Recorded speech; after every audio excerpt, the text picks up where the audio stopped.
Le silence est comme un fil invisible. Il ne coupe pas la peau, mais traverse l'âme de celui qui t'a un jour tourné le dos en pensant que tu serais toujours là. Il ne fait pas de bruit, mais laisse des marques. Il ne cherche pas la vengeance, mais impose le respect. Et le plus brutal du silence, c'est qu'il n'a pas besoin de témoins pour rendre justice.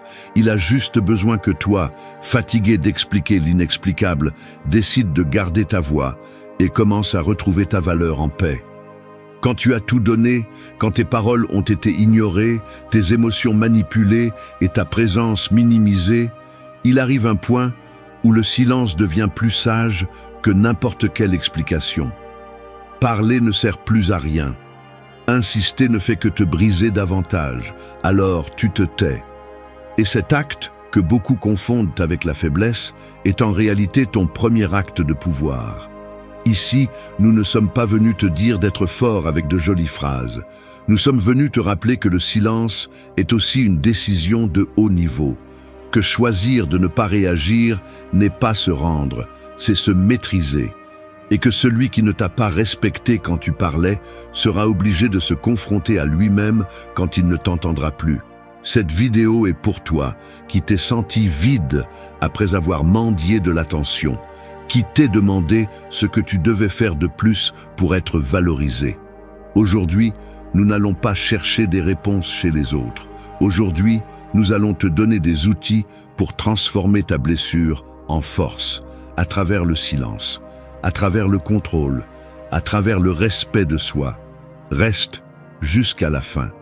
Parce que ces 8 leçons stoïciennes ne vont pas seulement te montrer le pouvoir de se taire.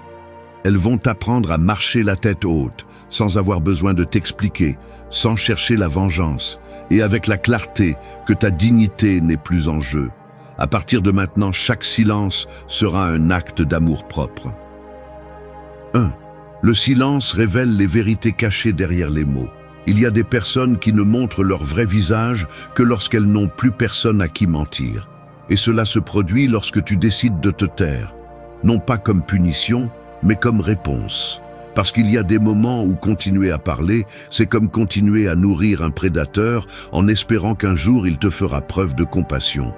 Il ne le fera pas, et tu le sais. Mais il y a quelque chose en toi qui insiste pour justifier, pour expliquer, pour sauver ce qui est clairement en train de pourrir. Jusqu'à ce qu'un jour, quelque chose se brise en toi. Tu ne fais pas de scandale, tu ne claques pas les portes, tu cesses simplement de répondre. Et là, sans préavis, tout commence à se révéler.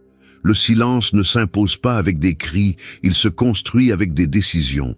C'est ce moment où enfin tu sors du jeu. Et en sortant, tu vois tout clair. Parce que tu n'es plus pris au piège dans les mots de l'autre, dans sa manipulation émotionnelle, dans ses promesses recyclées. Quand tu t'éloignes, même sans rien dire, les fils qui te contrôlaient auparavant sont mis à nu. Et là, juste là, la vérité se révèle. L'indifférence devient évidente. Le manque de respect ne peut plus être caché. Ce que tu tolérais par amour, aujourd'hui tu le vois comme une insulte à ta dignité.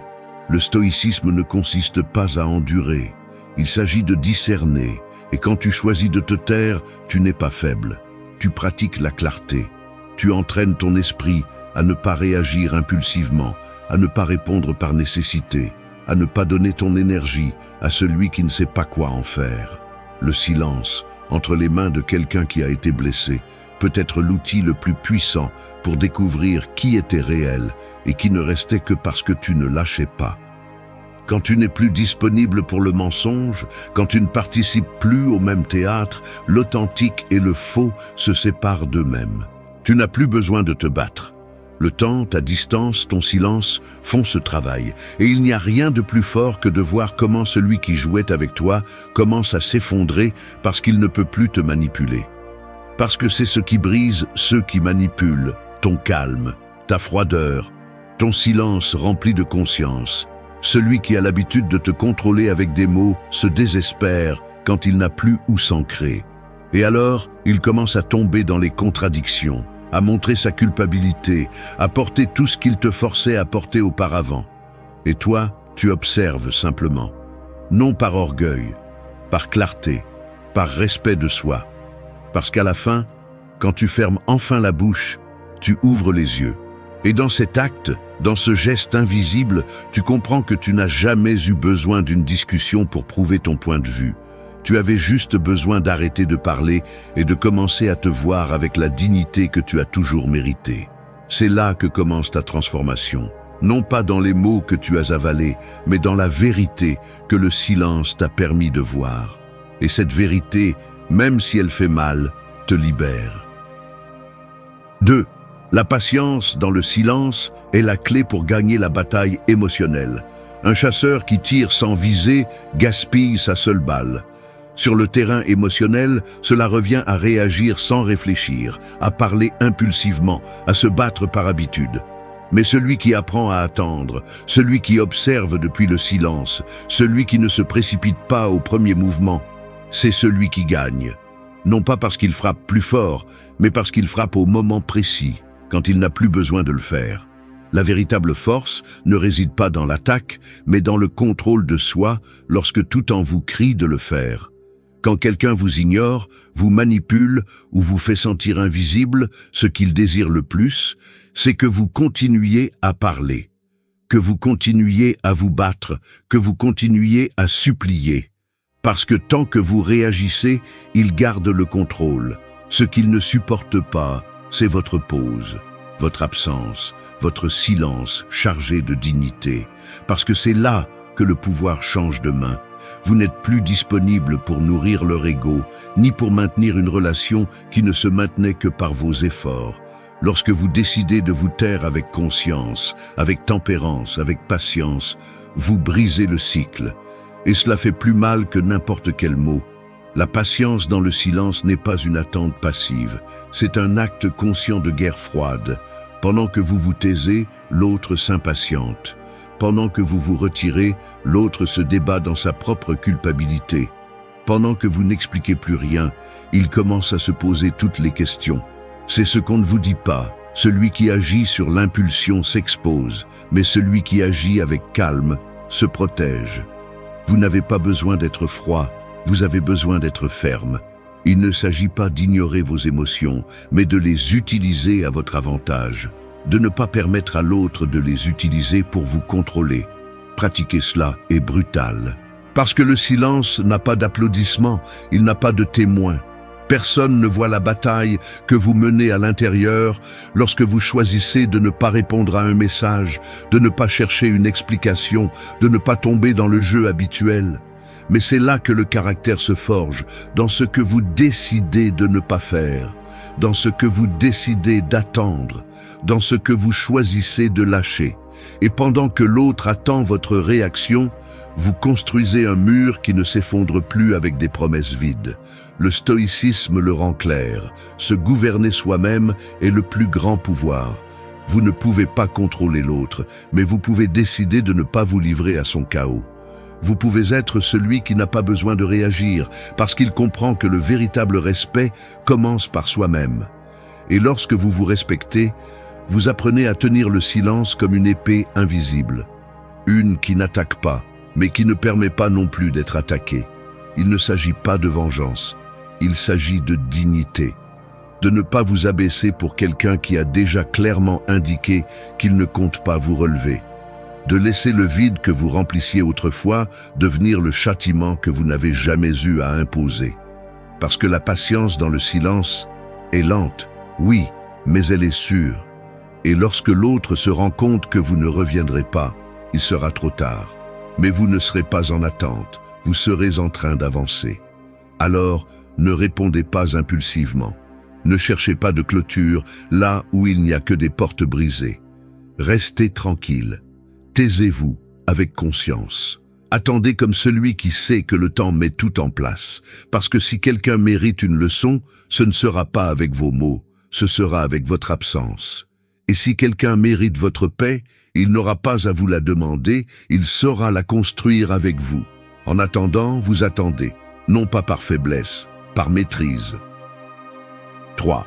Quand tu pars sans bruit, la conscience de l'autre commence à crier. La scène vide après la fin d'une pièce n'a pas besoin d'applaudissements ni de huées. Ce qui reste, c'est l'écho. Et cet écho dit tout. C'est ce qui se passe quand tu te retires sans faire de scandale, sans prononcer de discours d'adieu, sans lancer de reproches. Tu disparais simplement. Et même si personne ne le remarque au début, le vide que tu laisses commence à grandir jusqu'à ce qu'il devienne impossible à ignorer. Parce que ce n'est pas ta voix qui a le plus d'impact, c'est ton absence. Tant que tu es présent, même si tu es blessé, fatigué, revendiquant, justifiant, l'autre continue à se sentir puissant. Il sait que tu es là. Il sait que tu répondras. Il sait que, même si ça fait mal, tu parleras à nouveau. Mais quand tu t'éloignes sans rien dire, sans promettre, sans demander à être compris, quelque chose de plus fort que n'importe quel cri se brise. Tu n'es plus partie du jeu, tu n'es plus là où on pouvait te trouver avant. Et ça fait plus mal que n'importe quel mot. Ton absence, quand elle naît d'un acte de dignité, n'est pas une punition. C'est une conséquence. Tu n'as pas besoin de disparaître pour toujours. Il suffit de retirer ton énergie, ton engagement, ta disposition. Il suffit de fermer les portes internes que tu ouvrais même quand tu étais blessé. C'est là que commence le véritable impact. Parce qu'il ne s'agit pas de faire souffrir l'autre, il s'agit de laisser sa propre conscience faire le travail que tu ne vas plus faire. Les stoïciens ne se battaient pas pour être compris. Ils ne discutaient pas pour convaincre. Ils savaient que la meilleure façon de préserver la dignité était d'agir avec vertu et de laisser la réalité faire sa part. Quand tu pars avec cette même clarté, non pas en réaction, mais en décision, l'autre commence à faire face à ce qu'il ignorait tant qu'il t'avait. Celui qui te manipulait commence à manquer de ressources. Celui qui te méprisait commence à se demander pourquoi tu ne réagis plus. Celui qui jouait avec tes émotions commence à douter de son propre pouvoir. Et tout cela se passe sans que tu dises rien. Parce que parfois, la chose la plus forte que tu peux faire est d'arrêter d'expliquer, d'arrêter de te justifier, d'arrêter d'être. Ce type d'absence n'est pas construit à partir de l'orgueil, mais à partir du respect de soi. Ce n'est pas une fuite, c'est un choix mature de ne plus investir d'énergie là où il n'y a pas de réciprocité. L'erreur commune est de penser que si tu ne dis rien, l'autre ne le remarquera pas.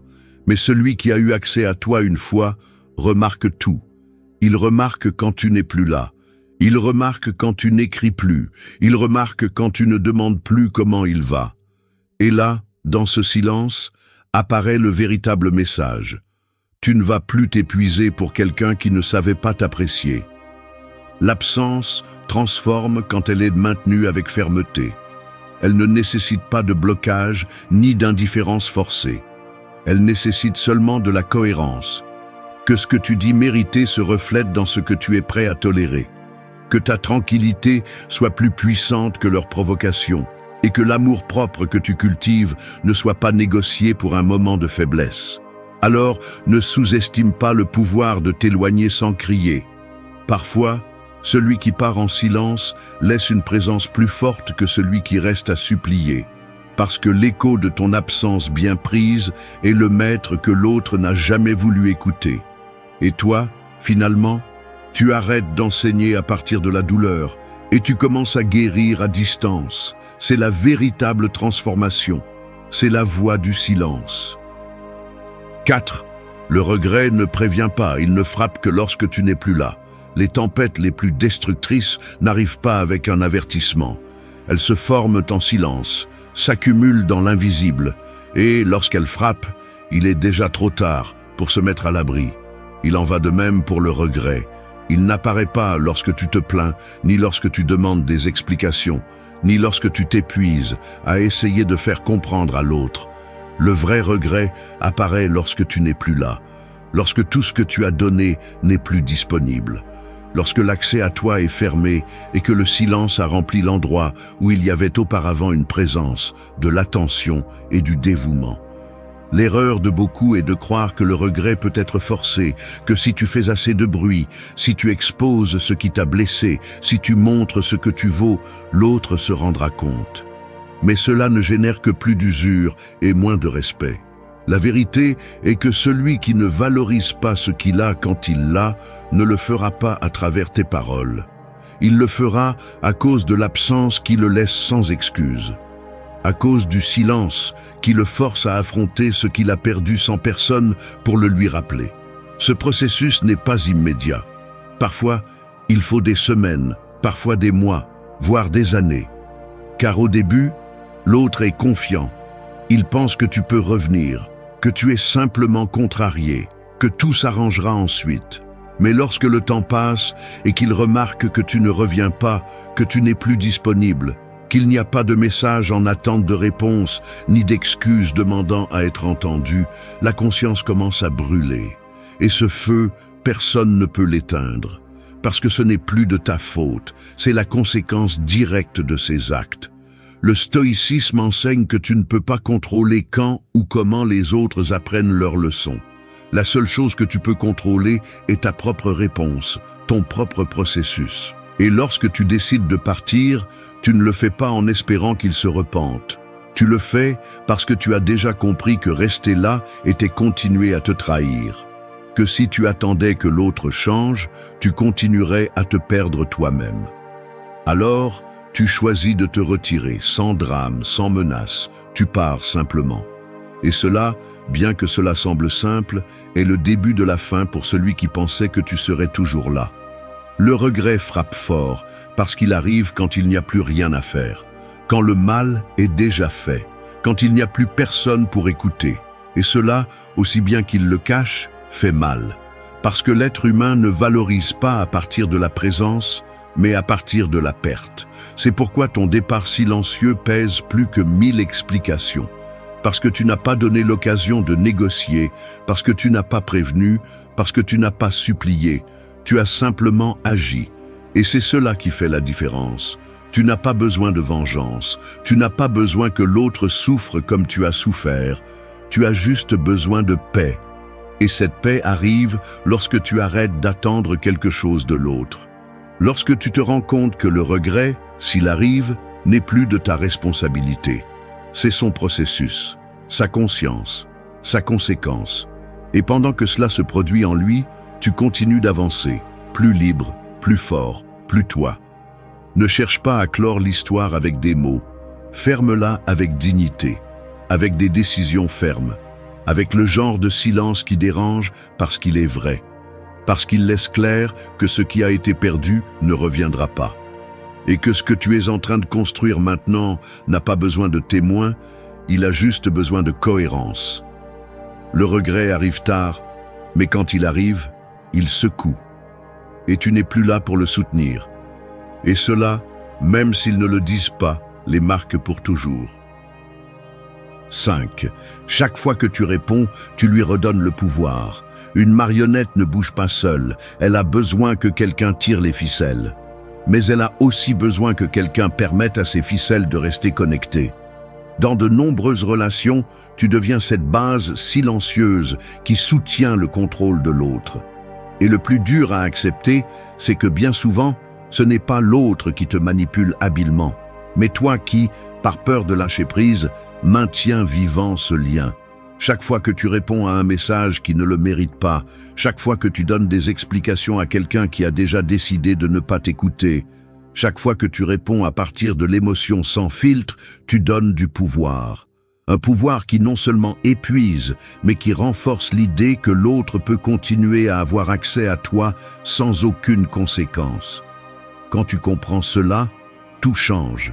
Parce que tu arrêtes de te concentrer sur ce que l'autre fait et tu commences à te demander pourquoi tu continues à donner ce qu'il ne mérite pas. Pourquoi as-tu besoin de répondre? Qu'est-ce qui te pousse à vouloir clarifier ce qui a déjà été déformé 1000 fois? D'où vient ce besoin d'expliquer tes sentiments, tes limites, ta douleur? La réponse est claire, la dépendance émotionnelle. Cette subtile addiction à sentir que, si tu parles assez, si tu exprimes ce qui est correct, tu vas finalement être vu, validé, compris. Mais celui qui veut te contrôler n'a pas besoin de ta vérité, il a besoin de ta réaction. Parce que tant que tu continues à répondre, il continue à gagner. Il t'a là où il veut, émotionnellement attaché, te faisant bouger avec chaque mot, chaque absence, chaque silence qu'il te lance comme un appât. Et toi, sans t'en rendre compte, tu tombes encore et encore. Non pas par faiblesse, mais par habitude.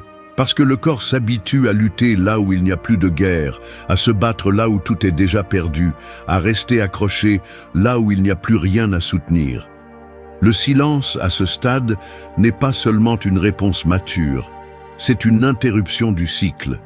Une rupture nécessaire du schéma de dépendance, parce qu'en arrêtant de répondre, tu dis sans mots « je ne bouge plus au rythme de tes ficelles ». Et c'est ce qui déstabilise le plus celui qui jouait avec tes émotions.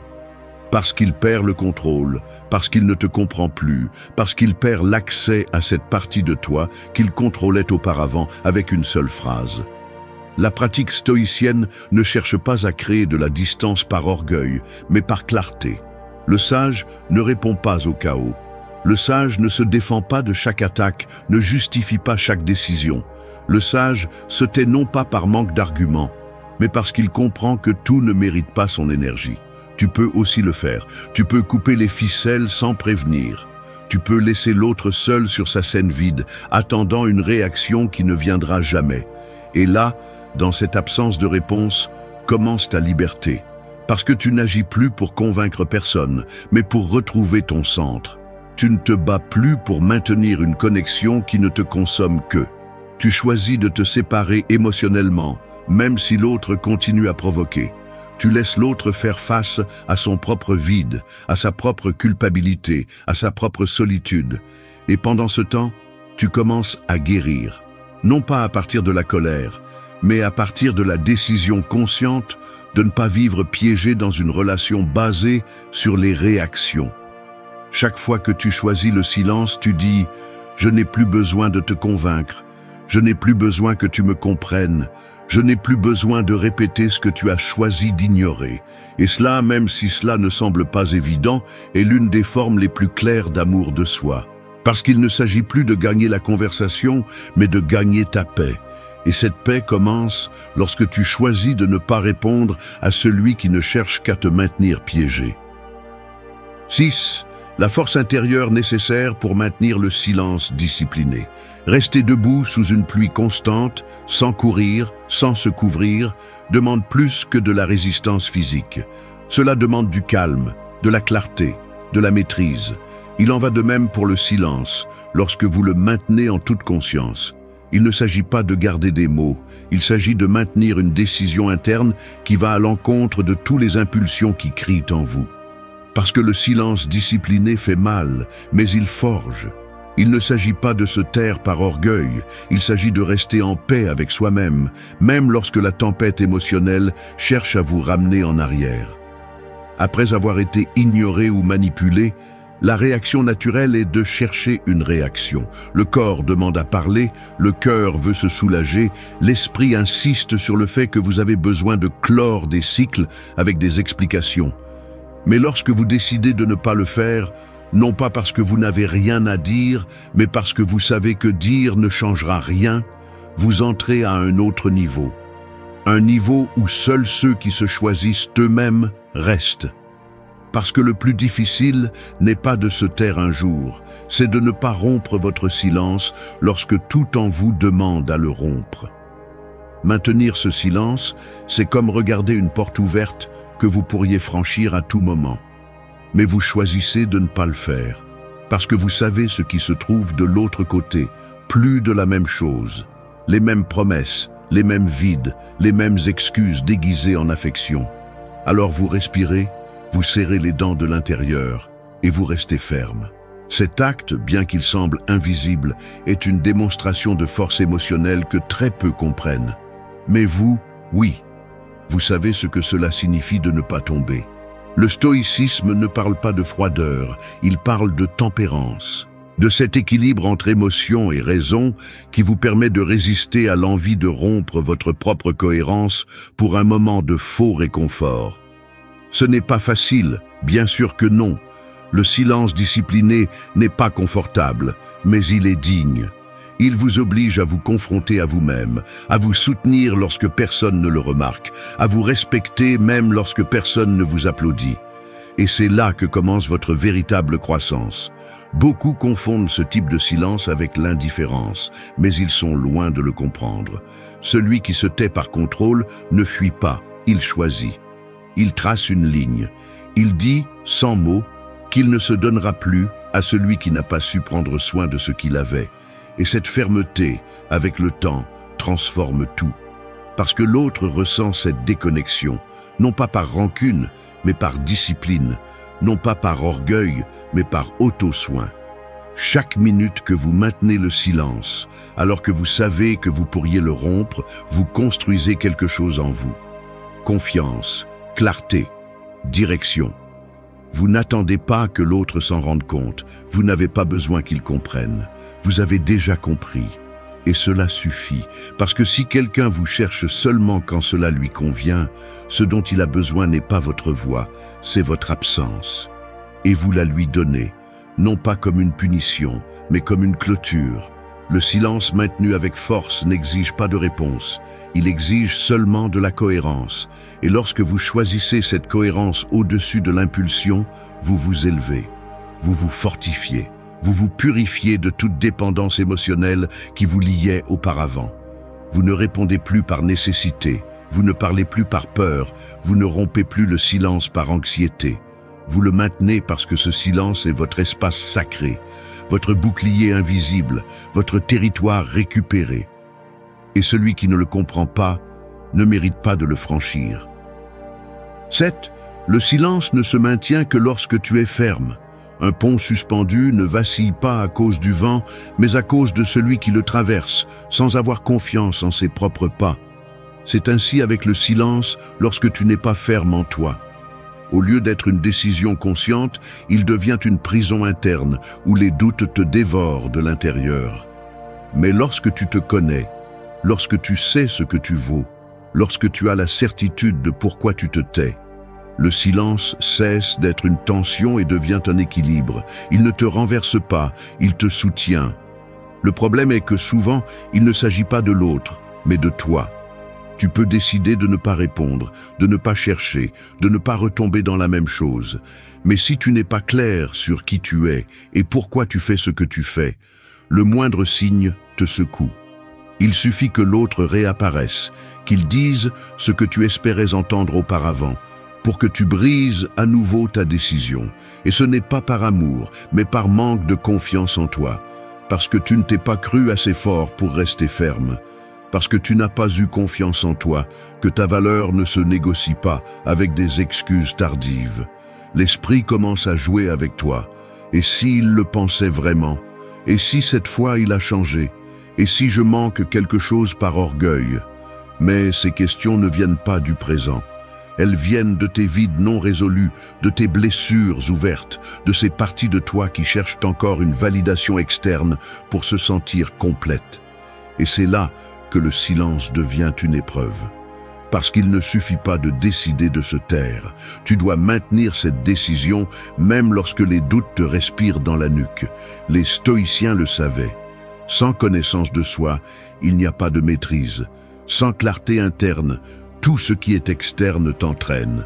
C'est pourquoi Épictète enseignait que personne ne peut nuire à ton esprit si tu ne lui donnes pas la permission. Et cela s'applique aussi ici.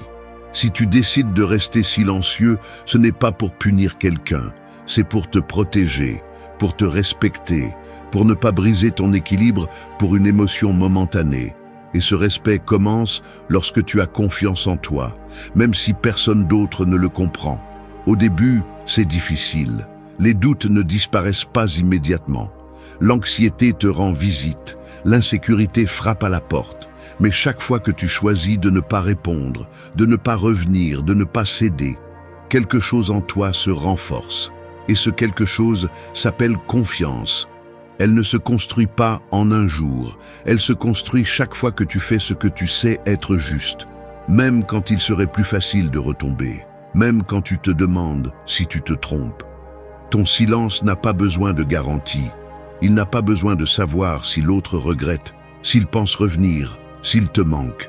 Ce dont il a besoin, c'est que tu sois clair sur le fait que tu n'attends rien, que ta décision ne dépend pas de ce que l'autre fait, que ta force ne se mesure pas à sa réponse, mais à ta capacité à te soutenir toi-même au milieu de l'incertitude.